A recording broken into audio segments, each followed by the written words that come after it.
Up next, it's the big finale for the riders who pump the pedals across the roads of Europe.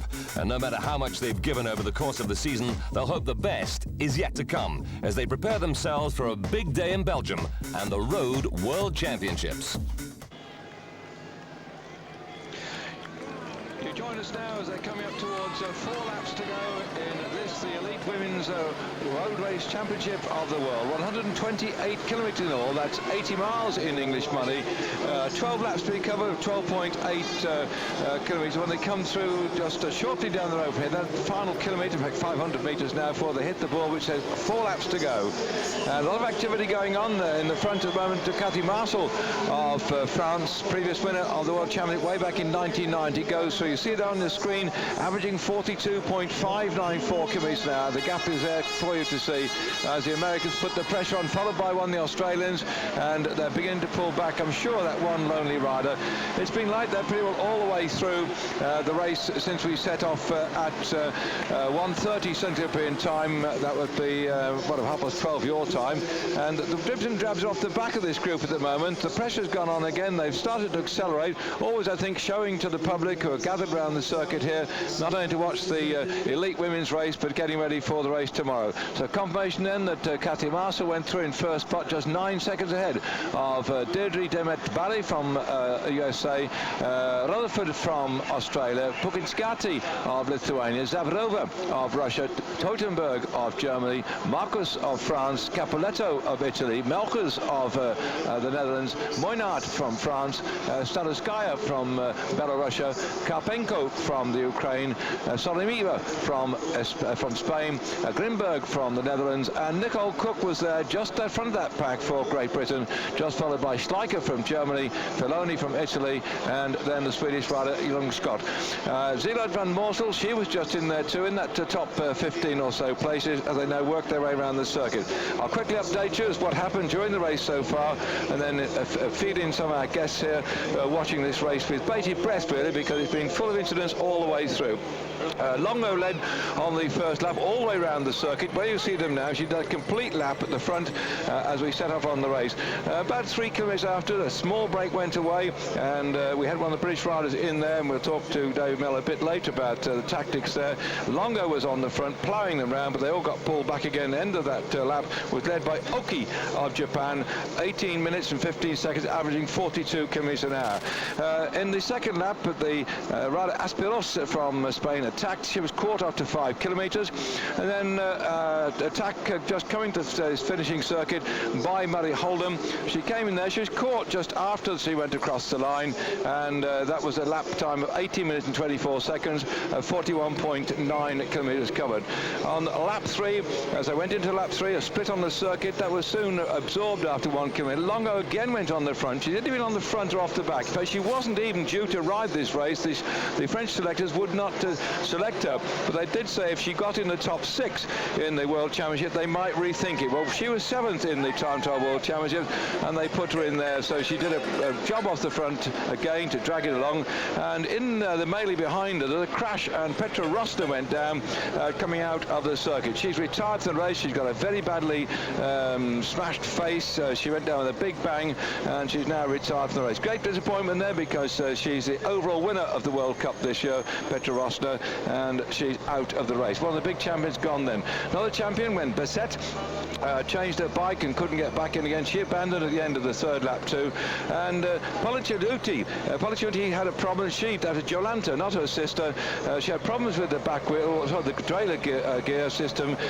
Went to change the bike. By the time she got back on again, she'd lost time, and she decided to abandon later on during the race. So she was out of it too as well. Another one that abandoned, this was by lap 4. We went through lap 3 in 18 minutes and 20 seconds at an average of 42 kilometres an hour. By lap 4 then, Nicole Brandy also decided to stop. A great shame there, because she'd done a good ride in the time trial when she finished 2nd there. She was 6th last year in this race as well. So that was it. Coming through at the end of the lap 4, Catherine Marcel was off down the road, led the peloton through, which was fairly well as a Group A at the time. Same thing by lap 5. They're all strung out when they came through the line. That lap 4 was a bit quicker, 17 minutes and 38 seconds, 42.3 kilometres an hour. The next lap went back to 18:12:42 1:04.8. Through then on to the 6th lap that we've just completed, the one as you've joined us, and they went through there, and that particular at the time was 17 minutes and 22 seconds. The overall average 42.5, and Captain Marshall led them through just 9 seconds ahead. That puts you in the picture about the race so far. And Nissa here alongside us, she's been round in the Shimano car. She's very pleased at one time, a little breakaway group, which we didn't identify all of them, but there was an Australian in that one just about, 10-15 minutes ago, Nissa. First of all, about the Australian girls today. Yes, well, we've got really haven't got many of our big guns, mind you. Sarah Carrigan's been doing really well on the circuit this year. She's going to be one of the opportunists today. Her and Hayley Rutherford, who's been quite active in the early breaks. Alison Wright she went away in that early break, and she's done really well. She's got 13th in the time trial this year in the World Championship, so she's had a good result for herself this year. Rochelle Gilmore will be our girl that we'll put up for the sprint if it finishes in a sprint finish, and the other girls, Olivia Golan and Emma James, and Margaret Hemsley, they'll be working all for Rochelle. Right, well, they've been up there in the action so far. You've been in the action too by going around in the Shimano course. What's it like out there going around in the car? Well, I actually went in the car number 1, so I didn't actually see much of the race. You got to win a review mirror. I was getting a bit of a stiff neck. No, it's quite good out there. I think the conditions today are much better than they've been all week. It's quite overcast, but it's very still out there. It's not as cool as it's been, so I don't think it'll be as hard as the riders on their breathing.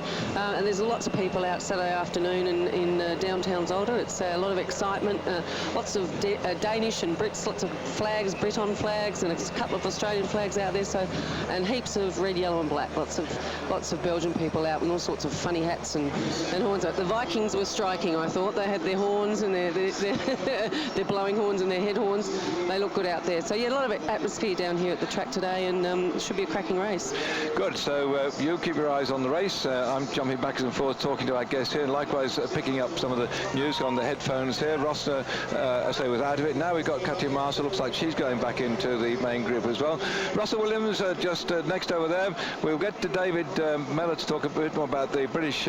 But what is your impression of the race so far? Well, before I say that, hey, 20 years ago, 1982, women's road race. Yes. You know who won?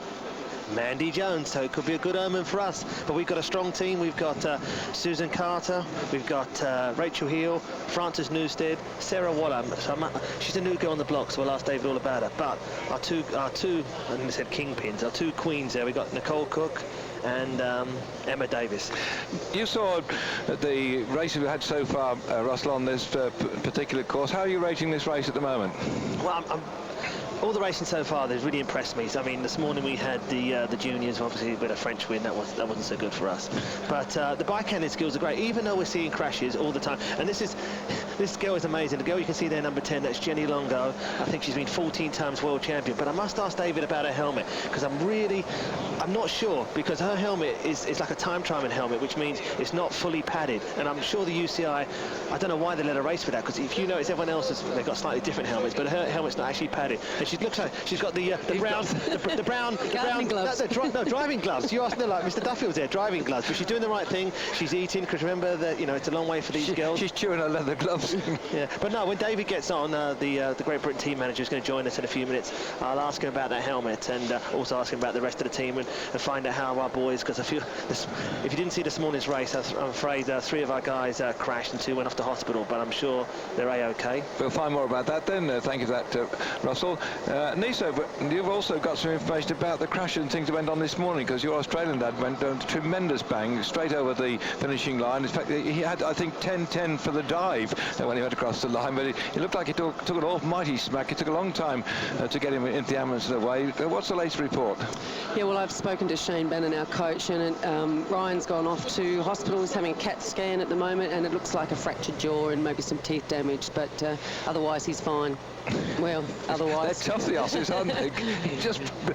He's probably bitten a piece out of the tarmac as well. Take it back with him. Well, there was no back or neck injuries, so from that point of view, he was okay. He looked very still there for a while, but he wasn't moving his shoulders and his hands, and his eyes were open, so we were pretty pretty worried about him, but it looks like it could be some really nasty facial injuries. Yeah, just talking about injuries, I mean, we're lucky we've got, you know, if you ever see her number, it's number 52, Emma Davis.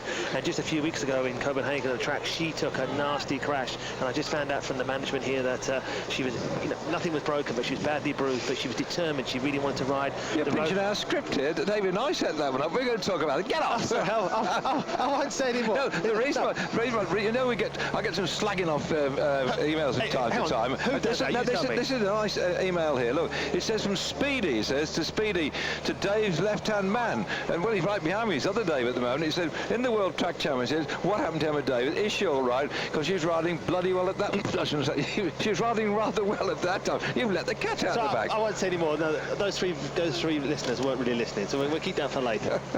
Right then, Russell. I'll tell you what I will tell you though. The King of Belgium's coming tomorrow to see the race. No, he's coming to see you, isn't he? I mean, who did you meet yesterday? Delgado. Yes. Jean-Marie Blanc, said hello. Dinner with Sean Kelly. Oh my goodness. Hang on, one more. You go to sleep for it when you'll think about it in your dreams. Just one down the road, and the bunch, well, still waiting for something really to happen. We've now got an attack coming up here on this particular lap going in when they come to this time. There'll be 3 laps to go, so it's 4 from the end. They're on lap 7 of the race, and out there at the moment we've got Pukinskaya. Edita it is at the moment, trying to go away. She was 3rd in the World Championship in 1995. That just shows you her long life. She's got many more things in between them, but she was 2nd last year too as well. So you're looking at the, and we'll ask Nisa a question here, because that 3rd in 95, here we are, she's still racing around. 2nd last year, she's in action. And then Cathy Marcel just went off down the road. She won the World Champion in 1990. You know many of these riders. What keeps them going so long? Because often the other bike riders do a bit and then disappear. Not only do they still keep riding, but they still keep winning. Well, I don't know. I think that women tend to take probably longer to get to a point and then plateau and can stay the distance longer. It was probably their careers go. Look at Jean Longo as a perfect example of being able to stretch one's resources out. And of course, a lot of these women are sacrificing motherhood and you know, boyfriends. Well, I don't know about boyfriends, but or girlfriends. I don't know really what the secret is to it. Maybe Dave can talk a bit more about that when we get him on. And going through, you say some seem to plateau and then suddenly disappear. What's happened to your top girl, Anna Millwood? Yeah, she's had an injury this year, so she's just off recuperating for next year. And as I mentioned this morning, Tracy Gaudry, who our other top girl, who's been around for a while, she's having a year off, and she's done that once before and come back. She's had a real bout with leukemia, and you know, you hear the story of Lance Armstrong, but our Tracy, she had exactly the same thing, and had 18 months of self-imposed chemotherapy and came back and got herself up to 5th in the World Cup ranking, and our national time trial champion for a couple of years. So I think you've got to be hungry, but also it's a life plan. Right then, Nisa, we'll come and have you back on air shortly. Hope your broken collarbone's not feeling too hard. It hurt you the other day, didn't it, when you were sitting here in the cold? Well, I think it's just old age as well. It wasn't just my shoulder. You will fall off your bike. Expect to break your collarbone. And it was my knees and my elbows as well, so there you go. All right, well, we'll have a chat then to David Miller now, and he'll just find his way through the... Russell's got up.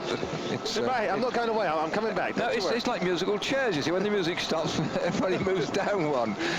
Sorry about that, dear listener back there, but we're a bit cramped for space up here. It's a bit like working in a concrete fridge as well. Not too cold today, as Nissa was saying. The wind also has dropped a little bit. And whilst we've got to concentrate on the women's race here, we'd like to get a few words from David about the British performance, particularly this morning. And David, just update us on what happened with the British riders that came down in the crash this morning, or crashes plural, because they came down one at a time, didn't they?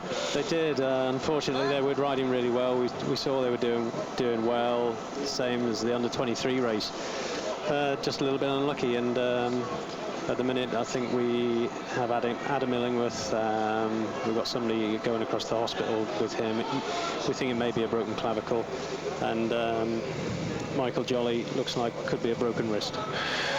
Right, that was a bit of disappointment. But going back to that race this morning, I mean, they seem to be contributing or being there or thereabouts until they had the problems, and it seemed to be a pretty quick sort of race too for juniors. It did seem to be action all the way. You know, it was good, and unfortunately I missed I missed all the end bit. I was looking after the women coming into the race and getting the cars in. It's been a bit chaotic, so I just missed all the action at the end. I just want to plug, let's talk about juniors. We've got a fantastic junior down our way called Tom White, so keep your eyes on him, please. Thank you. That's it. Finished now. Okay, Russell, go back to sleep. Ladies and gentlemen, back at home, all three of you. He falls asleep. The minute he gets in the car in the morning going to the stadium, the minute we leave it up, he's out again too as well. And apart from that, he's raided all the butcher shop. Every time he has a baker's shop coming the way, he has to get his loaves of bread. We saw a place where he put some money in, a nice 24-hour bread thing there's a dispenser, didn't we? He nearly took it home with him. But there's a reason why, because I'm here working all day. I get up nice and early. I get up at 5 and I do 45 minutes. I'm giving my secret away now. I do 45 minutes of exercise in the room, which includes press-ups and sit-ups, and I watch CNN News. So by the time it comes to 6 o'clock, I'm clean-shaven. Well, not today, actually. I'm stretched and I'm starving hungry, and I can't wait to get down for breakfast. So you have your two breakfasts? That's it. I think my secrets are out now. No one did drop asleep in the car. There's a picture then of the British girls. Seem to be spread a bit. The other day, a few moments ago, we saw the Australians, all four of them, riding closely together. Is there any sort of plan? Here we got again another one of the Brit girls. You can identify quick. Nicole, going very quickly now. What's been the plan for the team today? It does seem there's one here, one there, one somewhere else. As you see now that we're into sort of 3 laps to go, and the plan today was we had Sarah Waller, Emma Davis and Sue Carter taking up the action, really sort of paying attention, making sure they're in the top 20 all the time. And we saw Sarah Waller in the first break of the day. Sarah, one of our development riders, very, very attentive, straight onto the break, and was in there doing what we'd told them. Nicole wasn't to come to the front till 3 laps to go, same as Rachel Heel and Frances Newstead, and that's what you're seeing now. So we're just covering all the breaks, making sure if anything goes, one of those is with it. Yeah, I'd just like to second that, David, because I mean, I've never seen Sarah Waller before, but she was very impressive. I mean, she was, whatever you told her to do, she was right at the front, as you say, covering all the tacks. So, but hey, you want to be a top pro, you've got to listen to what the director says, which is yours, and you've got to do as you're told. Exactly. That's it's one of the things with women's racing. We've got sort of two extremes here. We've got Nicole, who's come through from Esker and Busker as it is now. Esker by the schools thing. English School Cycling Association is British School Cycling now. And obviously, she's been doing a lot of racing in Holland and all this sort of stuff, racing with the juniors. She's raced for a long, long time, so she's come through the sort of club structure. She's a bit like a junior on the men's side.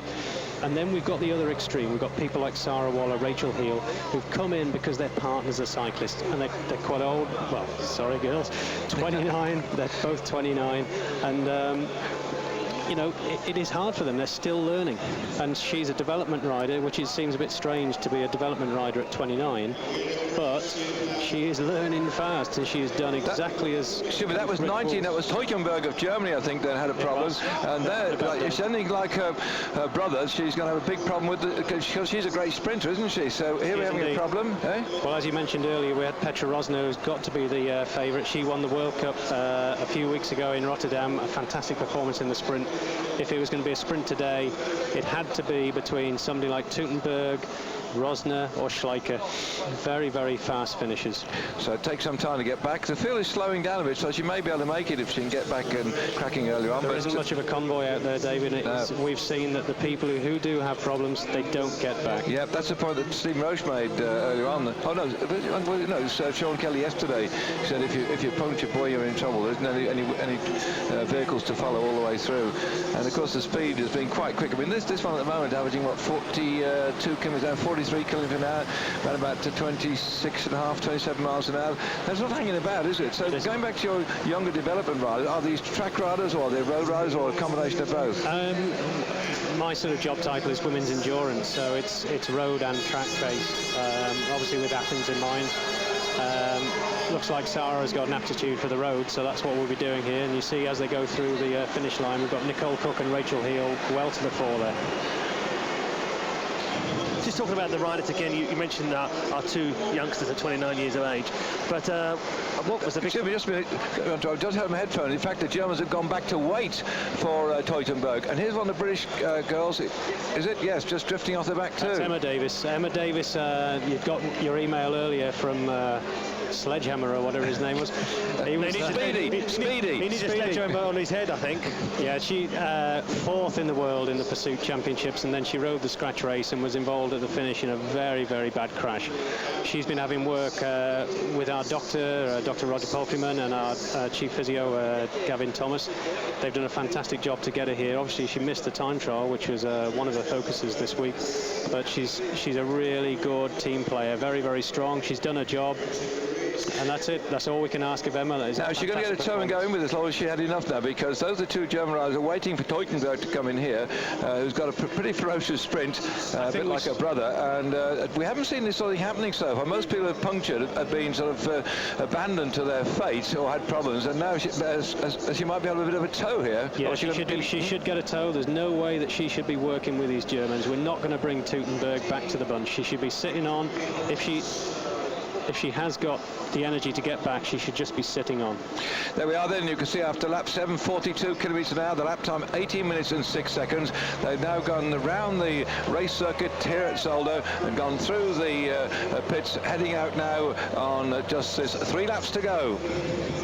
Going back down into the main group, we saw Judith on. I'm not quite sure she's off the back or off the front. Must be off the back. I think she was off the back. It looked as though a little bit earlier she had just gone back to look for Teutenberg, because I don't think Judith is a very, very fast rider and very good in the break, but she can't win this from a sprint. The only way the Germans can win is get Teutenberg back. She dropped back, saw it was hopeless, and is getting back on herself. That's the one lone lead at the moment, Bubakanova from Russia, rocking a bit, so it doesn't look like she's making an easy job of this. She's struggling a bit to keep the wheels going, just hoping, presumably, that somebody comes up to them. That's rather noticeable with the women's race. Occasionally you get these one person going up down the road. The men seldom seem to do it, but they seem to go down there a bit and then wait. Now it's looking more exciting because we've got 3 going. That looks as if it might work too. Yep, she's there.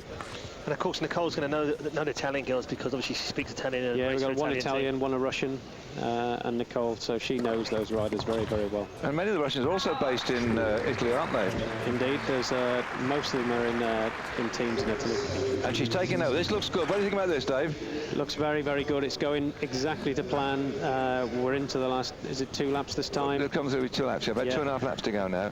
And she's just had a little word with her as the others as she went through and said, come on, let's drive. And in Italian too, I expect. In Italian. What, you mean it wasn't in Welsh? No, it wasn't. I think she'd have done it in Italian and Russian. She's a very, very clever girl. Very educated, isn't she? Absolutely. Passed her A-levels early. Dozens and dozens of probably those GCSEs. You know, we talk about money here, and, you know, Nicole, if she wanted money, she'd be doing something else, wouldn't she? You know, but if she was just purely money motivated, she is so intelligent, she could be doing something and a lot of money. But no, she loves this sport, and it's been a pleasure to have her as part of the GB team. Well, her father was a useful rider, wasn't he? I don't know if he's still riding the vets races now, but and also her uncle. I actually remember him from the old days at TR Rally, and I think he was on the Coventry Club many years ago as well. So it's in the family blood, isn't it? It is indeed. And she's got a brother who races as well, I believe. Craig. Yeah. Craig just missed out on selection for the junior team. Well, there we are. This group of riders now just winding away up the front, and Britain's Nicole Cook in that one. Looks like 6 seconds is the lead.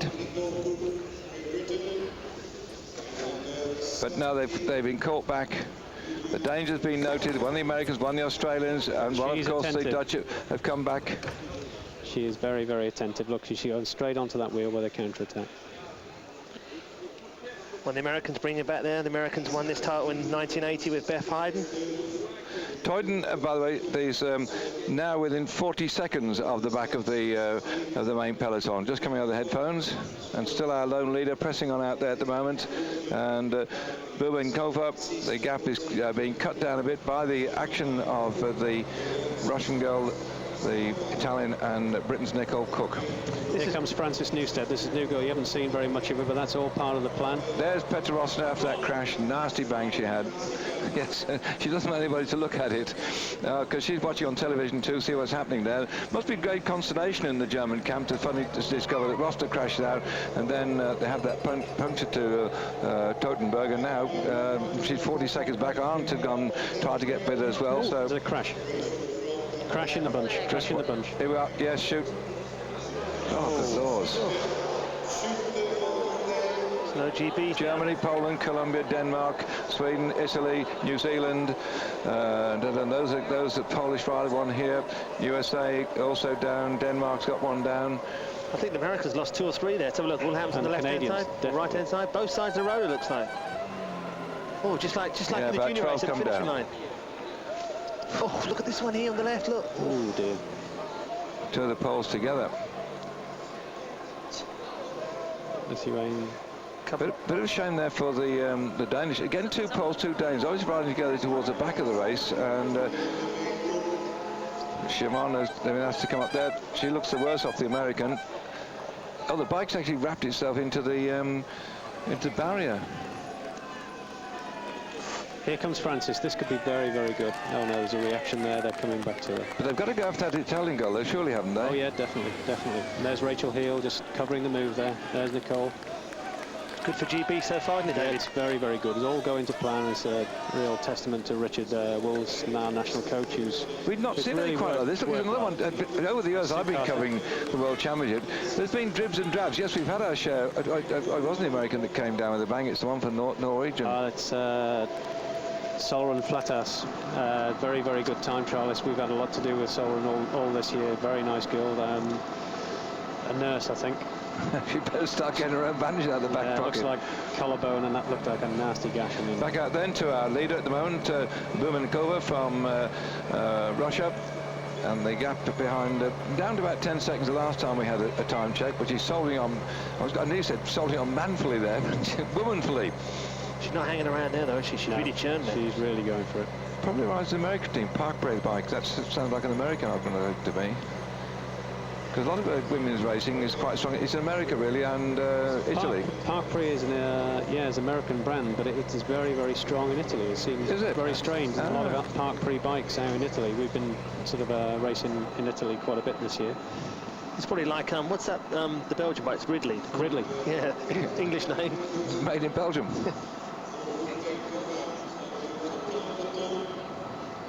Sorry, David, you didn't say what time dinner was tonight. I missed 7 o'clock. Oh, okay, right. Okay, thank you. That's David Mellor from the Great Britain team who's invited David Duffield, Russell Williams and Nissa from Australia for dinner tonight. We were also invited to the Irish bar. The temptation is there. Now we've got work to do tomorrow. If you're wondering what's happening tomorrow, you're watching cycle racing for the first time on British Eurosport. I'm David Duffield and got my guest Dave Mellor here and Russell Williams. We've had Nissa Shibella from Australia, a journalist out there helping us during the last few days as well, from time to time, going out and getting information from the front. And we're back again tomorrow with Sean Kelly at 9:30 British Eurosport time for the first hour coverage of the men's road race for the elite riders. That's what we call the pro race in the old days. And then we'll just have an hour of that, maybe an hour and a bit, before we go back to motorcycling from Malaysia. And then we come back at 11:30, right the way through to the finish of the road race, which is probably going to be something round about 4.5 hours for the elite road race. So if you're going out training tomorrow, lads, you're just caught up with this one, be back either for our first program at 9:30 or pick it up later on at 11:30. That's British Eurosport time. Add 1 hour to that for you people in Central European time, 1 hour advance on the British time. There we are then, the field coming through here. There'll be 2 laps to go when they come through on this race, which is going to cover in all by the time it finishes 12 laps of 12.8 kilometres, 128 kilometres in all. That's 80 miles, and they come through now then with just 2 laps to go, 24 kilometres in all left. That's 15 miles to decide who's going to be the elite women's world road champion, who's going to take second, who's going to get third place. Well, we wait with bated breath here to see if Teutenberg can get back. She was, in fact, one of the girls that crashed from America. I think that she's probably looking a bit like she's had enough now, going rather slowly around the course. I think it might have been Mary Holden, and that delayed 1 or 2 riders. But still, out on this wide open circuit, it's not easy to get away, but it does seem that right now there's a thought that it might happen, and that's Van Dam of Belgium trying to catch up with our leader at the moment. Just checking that the bunch is still pretty well all together, with Jenny Longo on the left-hand side, hoping to get information about Teutenberg, who seems to have lost the chance to get back in the pack, but it's not coming up our headphones at the moment. At least you find them made after a bit of a chase there. But certainly, looking at the way the race is going, do you think the Dutch have a chance today, Lisa? Well, I've been very impressed with the Dutch from the start. They've all worked as a group, and they've been very strong. And as I said earlier, I've seen them ride in the Tour de Snowy. They work impressively well together. You can see Leontine up near the front there, and the Dutch girl moving through now. I think she has a chance if a team can work together. If they can, you know, stay in the front of the pack. Well, that looks very helpful for the Dutch. They want to get. They had a victory in the junior women's road race. They're good taking that one, and their tactics are absolutely superb. Then again, we can see the Dutch moving in on behind one of the Italian riders here too at the moment, and the field striker. Nicole Cook had a bit of a go earlier on. We've seen the Australians having a go. How do you think they're faring about the Australians? Oh, I think it's, you know, just to keep safe and finish the race, and when it's so fast and so aggressive is good. But Alison Wright's up there again. She's making her presence felt today. I've actually seen Alison win a stage of the Tour de Snowy where one of the Dutch girls, we're talking about the Dutch girls, crossed in front of her, and she went into the barrier, and the bike flipped over the barrier, and she did a full 360 and landed on her collarbone, on her coccyx, with her feet just over the line. So they disqualified the Dutch girl and gave Alison the win, and it was one of the most spectacular falls or finishes I've seen. Mind you, I think Ryan did a pretty good finish today, flying forward over the. Yes, over maybe some people have only caught up with us late on. It looks like a flat here for Sweden. Yes, I heard them talk about Sweden with the Shimano car, and that seems to one it is. People may be switching on to watch the back end of the women's road race. That crash this morning, then, what's the news? Oh, from the men's race? Yes. Yeah, well, Ryan has primarily just, he went face first into the bitumen and a fractured jaw and some teeth damage, so, but otherwise he was fine, but it was very nasty and he didn't look good, and well, there's a lot of blood on the bitumen. And they washed it away later on, didn't they? Just came out with a scrub to the place for it. I suppose you put people off when it comes to the sprint, you have to avoid the blood. Right then, back out, looks like the Spanish rider having a bit of a go here now, and yet again one of your riders coming up into third spot. Yeah, that looks like Sarah Carrigan. I haven't got a proper handle on her number yet, but that's Sarah. She's had a fantastic year this year, and we'll be hoping for a good result for her as well. Yes, they're just saying now that the rear wheel change is now taking place. And that's a real difficult place to do it, especially doing it uphill as well. But and also the pressure is on at the front of the group. You know, if you could, it would be better to do it just over the top of the hill. But so there's no team cars here, there's just neutral service Shimano. So, but she was doing the right thing. You keep riding until the car comes up next to you. There's no point in just stopping and pulling the wheel out. Going back then to the end of that 7th lap, the time was 18 minutes and 6 seconds. The average so far is 42.5 kilometres. They'd covered when they came through there at the end of that, the 7th, on the 8th lap. I haven't pressed the button now. We'll have another go then. We'll get up onto lap 8. That's right, my mistake. We're going back then to the finish, then moving on to the penultimate lap. Going through was Bubenkova, and the time 17 minutes 44 seconds for that lap 8. They had then covered 102 kilometres in all, an average speed of 42.6. That's a technical stuff. So many people I know like it back there. Lap time 17 minutes 44, and 102 kilometres. The average 42.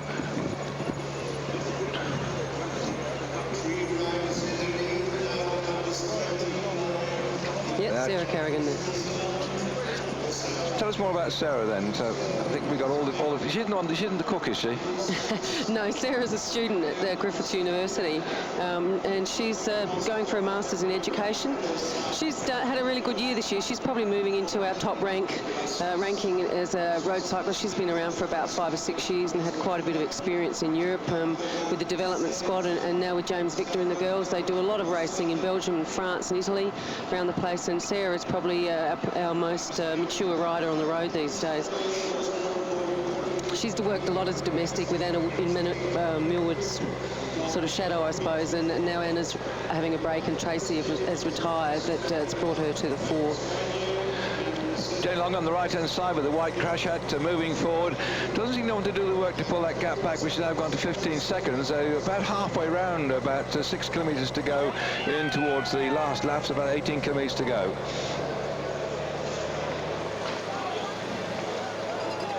once again, one of these massive screens there. The people can see what's going on. The loudspeakers also putting out the time. And Brandley, 29, they told us she'd retired further back. That came up as one of the riders that retired. What on earth happened there? That's interesting. Sorry about that, dear supporters in Switzerland, but it came up very clearly. I wrote down my notes and took it out there. Something must have gone wrong with my hearing of the French, or something they wrote up. But there we are. The retirement's come over our headphones, so please forgive me for my mistake. But that was the rider who, as I thought, would be still going well, because she was second in the time trial just a few days ago, and Ross got more information too. And she was sixth in the road race last year, so one of the big favourites who actually hasn't crashed yet. As you said before, a lot of the big favourites, especially the German girls, have crashed. It looked like that Norwegian girl broke her collarbone too, the way she was holding it on the side of the road there. And Margaret Hensley, who's done a bit of work today for the Australian team, she actually broke her collarbone in the Commonwealth Games road race, so she's obviously come back and done quite well quite quickly. Made a very good comeback A bit like Bradley McGee did with the Olympics last year. Summer Reba, more used to the big mountains, first winner ever of the Grand Boucle, the Ladies Tour de France, has gone in that to breakaway grip too as well. So an interesting cross-section of those three, and I think the way they're travelling at the moment, they could be dangerous. The question is who's going to do the chasing down from these riders up in front.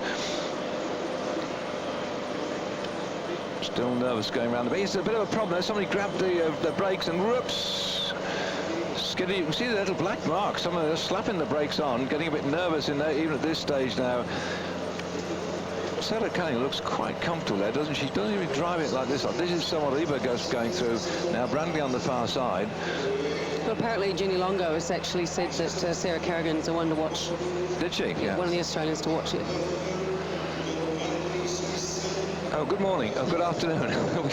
What time of day it is? It looks like Russell. Russell diving off to sleep. So, yes, Russell. No, just seen our supporters there. As I was going up at lunchtime to get you a drink and what is it? A burger with onions and mayonnaise. No, onions and mustard. Yeah, I can't get frites and mayonnaise. We're in Belgium. My favourite fruit is frites and mayonnaise in Belgium, and we can't find any frites and mayonnaise. Anyway, I saw some of the Irish supporters, and they said, say a big hello to the Bray Wheelers. So, hey, Bray Wheelers out there.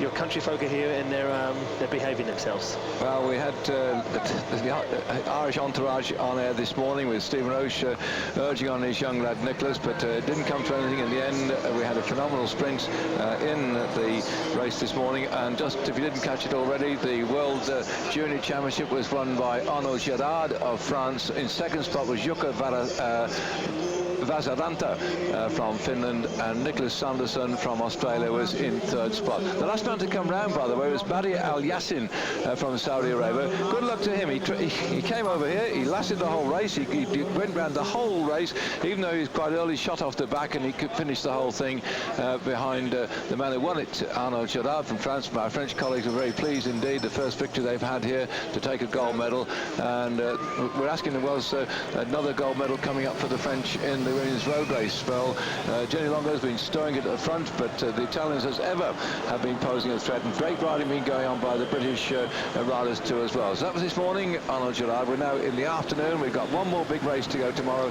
in the, sorry, I'm looking at the wrong screen.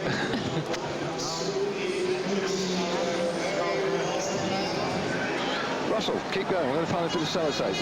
No problem, no problem. So here we go. Our three leaders. Last lap, bell lap.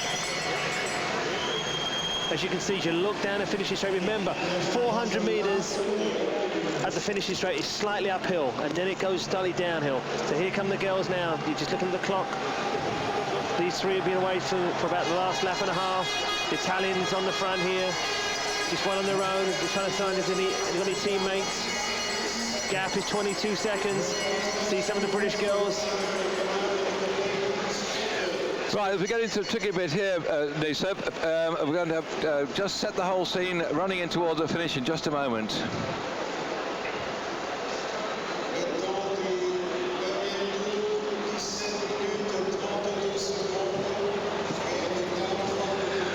We're on the final lap group here. Brandley, Samaliba and Callaghan going away. The gap is open up. Anita, we'd like to go back to David Miller from the British team management. But before we do that, just what is Sarah Callaghan's chances of staying out there in this last lap? Oh, I think she's got a great chance. I just hope she doesn't do what our gentleman, our boy in the juniors didn't go too early. Look, she's talking to the team manager now. She's getting a bit of an idea of what to do, whether to stay there, and hopefully she just reads it smart. She's got the maturity. She should be able to do it. Sorry, folks, it's actually raining now. We've got to be so careful at it. We haven't had rain since we've been here on Tuesday. The rain is coming down the last lap. Everybody's used to going around the corners on their ears. Russell, you know about tactic. Is that going to delay the main peloton? Those three have a better chance? Or is everybody going to fall if they're not careful, either the front or the back? Well, hopefully, touch wood, nobody falls off. But as I said, the problem is they've been going over these white lines, going over the red lines, and with no worries at all. You see these lines and also when we get onto the road circuit, there's a lot of white paint out there, so it's going to be tricky, especially at the finish. Nissa's got to get a camera in case you're going to get another one at the end. Nissa's got more gory shots of riders falling on their face in the finishing straight. Then she can open up, I suppose, what happened next series of pictures. And so she's going out then, covering this for the radio station out in Australia and taking lots of pictures too for the magazines. Yes, Russell? Yeah, David, also on the entrance to the circuit, actually, there's a lot of white lines and also there's a lot of leaves underneath the tree, so it could be very, very tricky. Oh, let's have a look, a bit of shouting going on here. I can understand this by the Swiss girl because look, there's three away, they can get the medals, it's starting to rain, it's going to be in their benefit. Once again, my apologies to the Swiss viewers. I know they're listening in their own language. Sometimes you go into a hotel, they have English on there, but anybody in Switzerland, that when I said that Brandley had retired, I was listening to the information which came over early on over our headphones. A bit crackly because we've got headphones on top of headphones here at the moment. One listening and one ear the radio tour, which is in a little small one, and they've got another headphone on top of that. So I must have misheard the number. Apologies all round, but in that break then Brandley of Switzerland, Samaliba of Spain, and Callaghan from Australia. Here they are, and we'll have David's view of this particular happening now with the rain coming down. What do you think? It's going to be very tricky. Those painted pieces, they don't look good at all, do they? And especially, I followed Stuart Dangerfield in the time trial the other day, and we saw David having problems. But on the entrance to the circuit, as Russell has just said, that is lethal. It is an avenue of trees, is a really tight turn into the circuit. There are leaves all over the course. We haven't had rain here for quite a few days. There's been a lot of traffic, so we've got diesel and stuff on the road. I don't know what's going to happen on that last corner. I just keep my fingers crossed that everything's going to be okay. This is a turn your granny's face to the wall time, folks, for the next 15 minutes or so, if you've got nervous disposition, because we hope nobody comes off. Fortunately, actually, one thing it does seem to me that we've had Rosner came down, but one or two sort of near misses. We had a lot of them fall into the barriers a couple of times, but we don't seem to have as many what I call horrific crashes that we've had in the junior men's race and the under-23. So let's hope that with the wet coming down now, we don't have so many as the sort of. I mean, the hospital ambulance was doing sterling service this morning and yesterday. Yeah, you may get people saying that this is women's racing and there isn't much skill there, but I was in Tuscany the other week, and 172 riders flying into Florence. No. In the wet, nobody came down. All the traffic still on the road. The skill is unbelievable. There we are then. They've just chosen the right time to go. So Carrigan's done a really good job there getting onto that move, but she's obviously suffering. That's why Branley's waving her through. And interestingly enough, I was talking to the Akadui director earlier today, and it looks like some of his star riders won't be with him next year, and that's why we saw Lithuania. We had Polakeva-Shute and Modesta. I'm not going to try and pronounce her surname. They were really pulling on the front to bring Brandley back, who rides for Akadui. So there is no sort of trade team loyalty there. They're just chasing her down where normally they'd be working for her. So we've got the mixture. There's always a problem, world, isn't there, between riding for your country and riding for your sponsor. That's right, indeed. But it looks as though that I'm not sure. Maybe Brandley's not riding for them next year, or Polakeva-Shute isn't. But Lithuania were really chasing that breakdown. There we are then. The Italians are starting to move forward too as well now, and they don't seem to be too bothered. The nice move then by one of the Australians, just slotting in behind, not exactly sort of helping or hindering things, but just making sure to keep an eye on anybody who determines to try and have a go at it. But the speed is not quite as sharp as it should be. Who's going to do the chasing? Well, Holland are going to be the big losers here, obviously us. We have Russia there as well, which they've got very similar jersey to the Italian jerseys. The Italians, unlike some of the other races, their team isn't that strong. You look at it in paper, it isn't super strong. That was the break, by the way. That's when it happened. We just showed you then, as you can see, the difference in the weather. Whoops! This is danger zone. That's when they went away with the sun. Now the rain has come down. Just drizzly rain. Nasty weather condition. Yes, Russ? No, just to say, of course, the tyre pressure, the mechanics did it for a dry day, didn't they? Now the rain's coming down. It's going to be...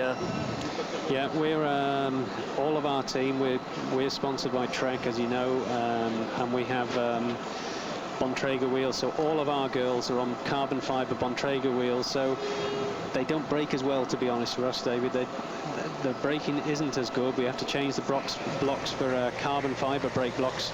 And there's Francis giving it big licks. And this will be the team orders from Richard and John in the pits there. Get to the front. Let's get Nicole. There's Zilliard, Van Morsel. We need to bring it back. Yeah. If Nicole's going to have a chance now, Rachel and Francis have got to get on the front and drive. We've seen that the other girls, they've all been blown. Sarah Waller, Sue Carter and Emma Davis, they're out of the race now. We're just left with Francis, Rachel and Nicole in there. Nicole, because she rides with the Protein, does she also then ride the same equipment that the other girls are riding in this particular race? In this race, we've, well, as has been in the press and on the internet, it's probably no secret by now, we were in Italy with Nicole, and Nicole asked me to bring a lot of her personal possessions back for the winter. So we put them in the van, and she had her bike repossessed by the team, a Colnago carbon fibre bike.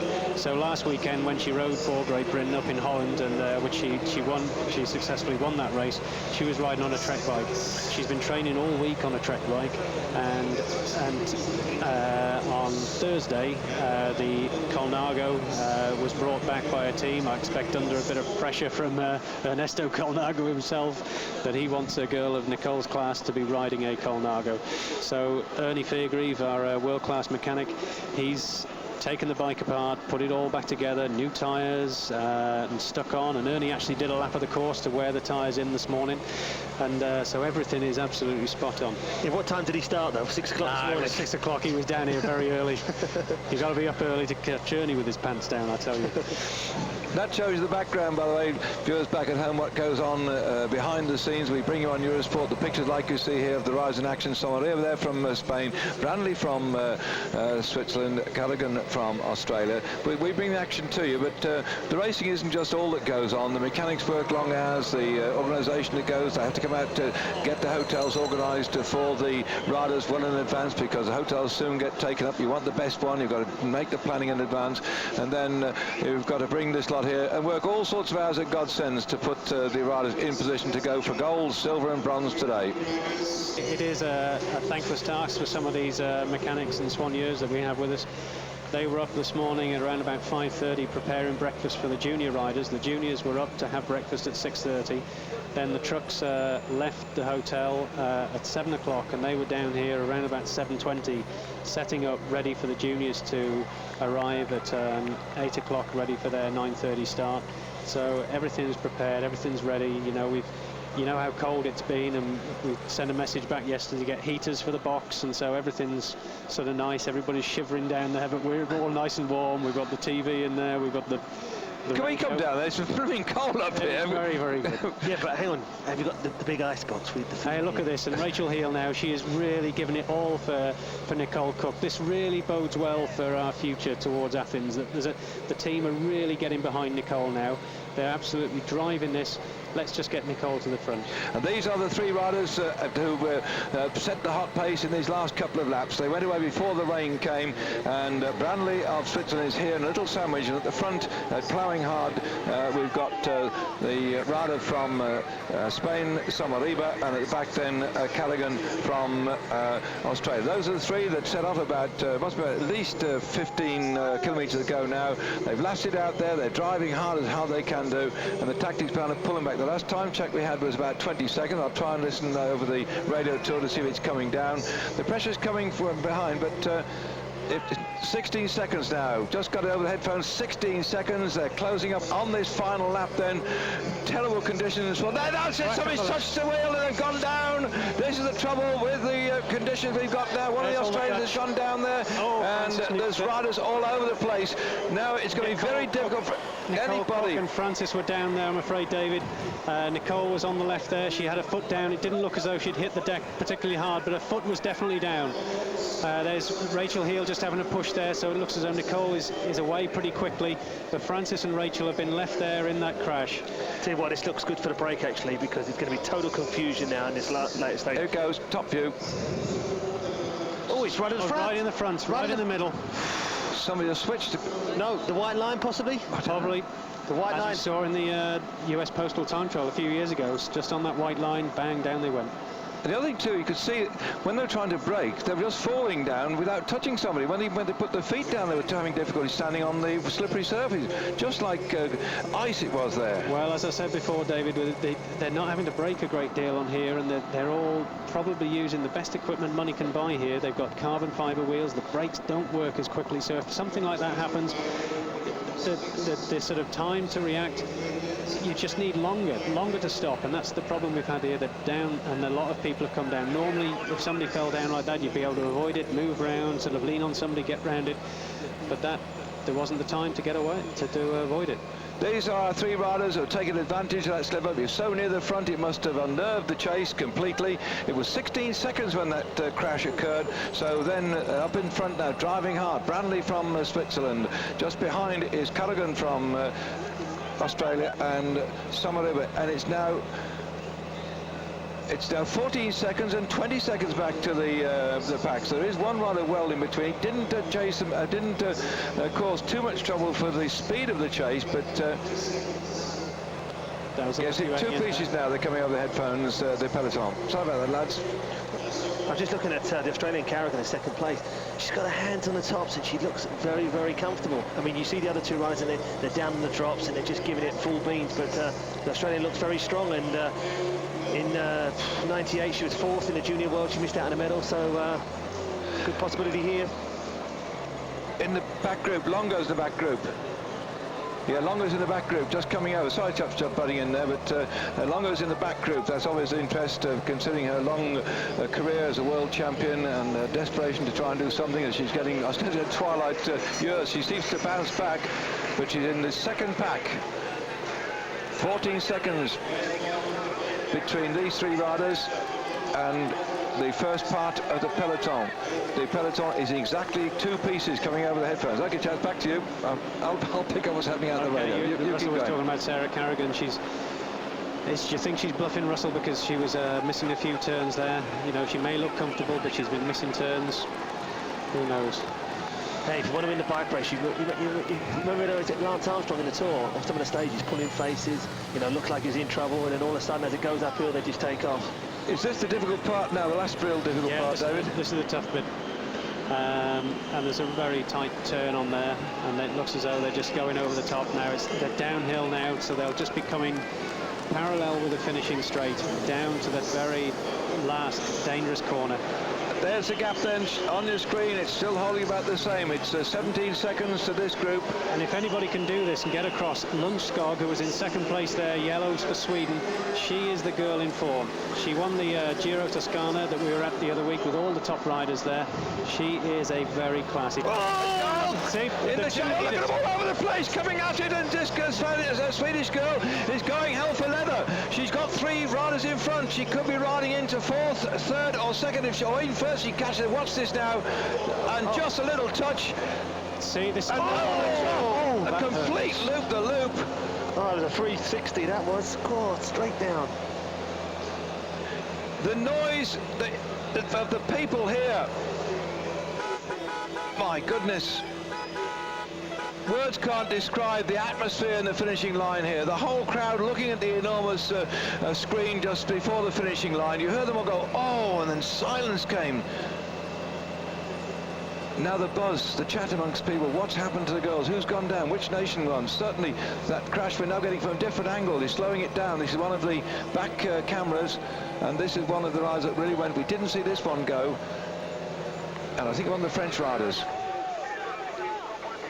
15 seconds still the gap between these three riders. This is the approach to the circuit now. This is the avenue of trees I was talking about. There are so many leaves on this last corner, definitely for the time trial. I don't know whether they swept it, but Lundskog, if anybody's going to do it, Lundskog is going to do it. 1 kilometre to go. 1 kilometre to go. Three riders up in front for the gold, silver and bronze, and after them comes this rider. They can almost see the finishing gantry in the distance. I think what she should do possibly is when she catches, just go straight past, straight through. Very, very powerful. Because she's probably breathing through her ears. She's used it all up here. She's got now. She's getting on the back. She's hidden from the motorbike. Maybe one deep breath and then just go again. So I think the finish now between Lundskog and Carrigan. Sommeriba and Brandley, they're very, very good hill climbers, but Lundskog. No one's looking around saying, where did you come from? Got to be Lundskog for me.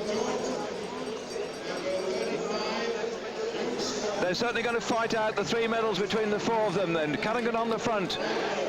She's in the wrong position though, Dave. Remember this morning with the junior men? Same again, Australia led out. Sommeriba at the back. Winner of the first of the French riders to win the... She took her hands off. Remember what happened? Yes, I know. Well, is she going to push her way through? Then you're right, the 2 riders at the back probably not got the strength, but Carrigan still at the front. Carrigan now starting to wind it up. Lundskog on her wheel and starting to go. The Swedish girl had to close and catch those riders, but she hasn't lost any strength to ride for the gold medal. As Carrigan comes back at her, and she looks like she's really got this one under the belt. That's it, she's got it. And in fact, I think that Carrigan probably finished in 4th spot in that one. And here comes what's left of the peloton. They've been falling down left, right and centre. The Brits have been brought down it too, and yet again out of the pack here comes one of the riders from Australia, but it's only for the lesser placings. Certainly for the UCI points, a good thing to do, but in reality I think that Carrigan was probably in 4th spot, and Nisa here is also agreeing 4th spot, we think, for Sarah Carrigan. Yeah, and she can see Nicole Cook just come in there, around about 28th place from counting there, but that's unlucky. You know, we have ridden a really good race there, and we've just been unfortunate at the end. You know, that crash just took them all out. The way she rode, she bridged the gap just at the last minute. Lundskog's a very good story about Lundskog in Toscana. She was leading into the last stage by 1 second, and she was out in the morning at 5 o'clock. Let's see where the pushing, if it happened, Dave. Let's see what Russell's looked for. Or was it a bit further back? Yeah, I think it was a little innocent that Carrigan was just taking her towards the barriers, and she just put her hand out to say, hey, I'm here. Okay, let's go back to Lundskog. Sorry about that. Yeah, Lundskog, the final stage that she needed to win into Florence, she was out walking the finish at 5 o'clock in the morning before the stage start. She knew she had the rest of the sort of mafia against her, Italian mafia, if you like. They were really going for it. She needed to win that last stage to keep the bonus, and she won that. That was an amazing ride. So it's really good to see her when she sort of floats around. She rides for the Belgian Vlaanderen team normally. She's from Sweden, but she sort of guests in other teams just to get the conditioning. And Toscana she won, and there's so many people who come from that Toscana race and won this World Championship. Well, that sprint between the 4 of them looked very straight this time. Thank goodness nobody fell off in the important sprint for the medals, and behind the rest of the riders came in, dribs and drabs of them now. It's Frances Newstead who was on the floor putting the chain back on, as we saw on the TV pictures. So she'd come in a couple, and it just shows you what you can lose the minute you get hammered into the barriers like that. Well, that's it. She's listening here to, I think, her team manager. I think, is she doing a lap of honour, by the way? I don't think anybody do a complete lap of honour around the circuit. She should be coming straight back to the... yes, the judges won't like this, will they? Podium, they won't at all. Here we go again. That's it. Whoops. Yeah, but that wasn't deliberate. She was just, just taking the corner. Well, I think the loop. To loop. I think the Dutch girl, her front wheel was down, and Lunchgog was very, very lucky to actually stay upright. Very, very skillful. Hey, she wasn't lucky here, though, in the finish. That was just sheer power. All the way through the line. That's bravery too, because we said the way that they've been snaking on the rein so far. Well, there we are, and going back here, she'll be shortly going up into the area where we'll have perhaps the interviews with her, and then she'll be up on the podium. So that'll be after this then. So the interviews and the podium will all take place as soon as we can clear the photographers out of the way. So do stay with us then, because the interview is going to be rather interesting, that I'm sure. Down there, the interviews are all taking place. The UCI like to get them back pretty quickly, and I think with the wet conditions like it is now, that she'll want to get, well, she's going to enjoy every moment of it right now, but I think she can hardly believe it either. And as she goes back now, I'm looking back down the list, we've had various different nations over the front, but I can't remember a Swedish rider getting the women's road champ. David, thanks for being with us and your input, in particular with this woman here. What will you be saying now back with your women who just had a misfortunate day? Well, I think we've just got to say well done, because as you've seen there on the pictures, it has shown that we've really ridden well. You know, it was just a little unlucky at the end. You know, there's been bad luck all along. If I'd have picked anybody to win, it would have been Rosner, and she had bad luck straight at the start. Road racing, you need a little bit of luck, but our girls have really shown well. They've really shown that they can mix it with the best riders in the world, and we'll be building now for the next 18 months to Athens 2004. Okay, when you go there, will you say well done to all, Dave? And you know, the big team will be on the road tomorrow, all two of them, but that's good to see the girls there too. And also from our point of view, and I'm sure the British viewers would join me in saying well done to them too, because we saw them out there all the time. The number of years that Russell and I have been commenting on the World Championships, we've had the one here and the one there, but that seemed to be much more a team effort, and congratulations to you and the team for doing it. Maybe next year, I mean, look, Nicole Cole's had 2 gold medals. We can't win it every year, can we? But there's plenty of room yet to go. You've got a young team here. You've got Nicole too, who's got a lot ahead of it too. So I think we wish you and the team the best of luck in the future, having had the misfortune to be brought down in that crash, but it looks so interesting. I just want to second that. I think the team's done a fantastic job. And by the way, we'll be there at 7 for dinner. Oh, get right, we'll have Nisa to come and join us, I think, at the moment, because of the sadness from the Australian camp. Disappointment always at the end of a race like this, but as we're watching there the sprint as they came through, Somariva just going ahead, and Callaghan into 4th spot. A bit of an action replay of when the lad got 3rd the other day, Nisa, wasn't it, going a bit too early? Yeah, I think being front wheel is not the best position in the sprint. It's probably the worst position. I would have thought Sarah maybe had a bit more nous about her, but she obviously found herself in that situation, couldn't do it, and obviously just didn't have the legs. Worked really hard to stay with Somariva. Somariva is just a very, very, you know, old campaigner. She's had a lot of experience, and Brandley's just talent. This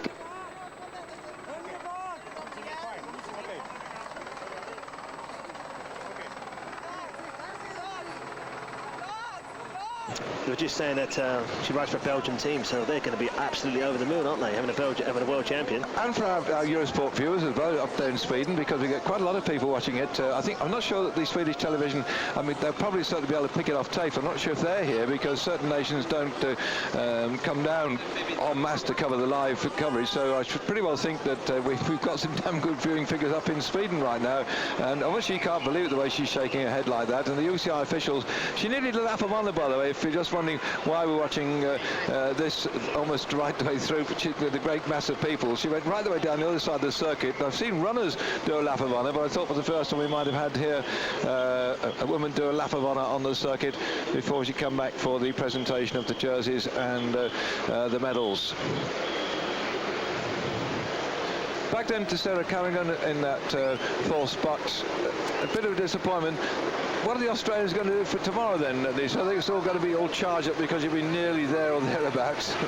Well, I mean, you know, realistically, we would have looked at top 10, and we've got Alison won the bunch sprint, so she's came in 5th place, so 4th and 5th overall with a young development squad. I think that James Victor and Shane Banner will be reasonably happy with that. And it looks like Margaret Hemsley, obviously, she came in quite late in the group, and so obviously that injury from her from the Commonwealth Games is playing up. But you know, it's all experience. It all goes down. They're going to log it into their into their memory bank, and I'm sure that Sarah will read a race differently the next time she races it. Good. It does seem too that we've got a lot of newish riders coming through. Oh God, there is no father, is it? If he's not her father, he's rather being a bit affectionate, to put it mildly. Perhaps he put some money on the bookies. I just remember the Lithuanian camp last year when Russell won it, and I think they had first and second last year, if I remember rightly, and they were ecstatic. And Jenny Longo was third. Yeah, that time, yeah. I'm just leading to say, I won't say the old guard are fading away now, but it does seem that this race has been activated by a lot of newish riders. Yes, some we've seen quite often, but it seemed that the older guard were out there, like Longo was out earlier on having a bit of a go, and one or two other riders who are more experienced, perhaps we might say, at this sort of level of racing, were doing what they could. We saw Cathy Marcel out there having a go, and then it sort of, after a while, when it settled down, the new guard seemed to be coming through, and riding what I call very tactically.